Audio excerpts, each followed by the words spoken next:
क्या आप मानते हैं कि आपको कोई हंसाने वाला कॉमेडियन, किसी कॉलेज या यूनिवर्सिटी का प्रोफेसर, कोई फिल्म का अभिनेता, सोशल मीडिया पर एक इन्फ्लुएंसर देश के खिलाफ अंदर ही अंदर साजिश रच सकता है, लोगों को भड़का सकता है और देश की अखंडता को खतरा पहुंचा सकता है? आशा होगा कि आपने अपना जवाब हां या ना में सोच लिया होगा। वहीं इस विषय को लेकर भी महाराष्ट्र की सियासत में हल्ला मचा हुआ है। पक्ष और विपक्ष आमने सामने है, क्योंकि महाराष्ट्र सरकार ने हाल ही में विधानसभा में एक ऐसा कानून पास किया है जो सीधे तौर पर ऐसे ही अर्बन नक्सल यानी शहरी उग्रवादियों पर शिकंजा कसता है।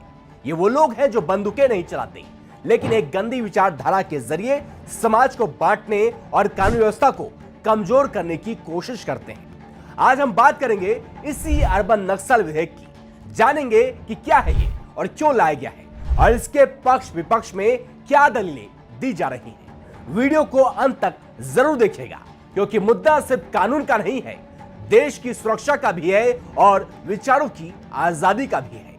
नमस्कार, मैं हूं अंकित मिश्रा और आप देख रहे हैं स्टेट मिरर हिंदी। क्या है अर्बन नक्सल विधेयक? महाराष्ट्र विधानसभा ने जो कानून पास किया है उसे स्पेशल पब्लिक सिक्योरिटी बिल कहा गया है।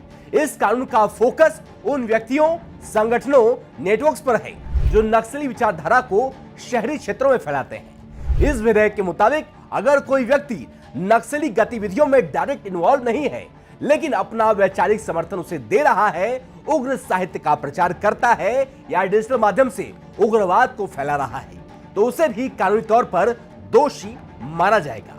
इस मामले में सुरक्षा एजेंसियों को जांच की निगरानी और गिरफ्तारी के लिए विशेष अधिकार दिए गए हैं।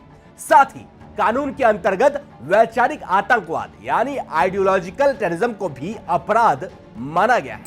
अब सवाल यह है कि आखिर महाराष्ट्र को ऐसा कानून लाने की जरूरत क्यों पड़ी? देखिए, बीते कुछ वर्षों में महाराष्ट्र के शहरों जैसे पुणे, नागपुर और मुंबई में यह देखा गया है कि कुछ एनजीओ, साहित्यिक मंच या शिक्षण संस्थानों के माध्यम से नक्सली विचारधारा को वैचारिक समर्थन मिल रहा है। 2018 में हुए भीमा कोरेगांव हिंसा के बाद कई बुद्धिजीवी, एक्टिविस्ट और प्रोफेसर गिरफ्तार किए गए थे। इन्हें अर्बन नक्सल कहा गया था और उन पर यह आरोप लगा कि वे शहरी क्षेत्रों में रहकर नक्सल आंदोलन को दिशा दे रहे हैं। सरकार का मानना है कि जब विचारों के जरिए युवाओं को भड़काया जाता है, व्यवस्था के खिलाफ खड़ा किया जाता है, तो ये लोकतंत्र के लिए उतना ही बड़ा खतरा होता है जितना जंगलों में बंदूक चलाने वाले नक्सली किया करते हैं।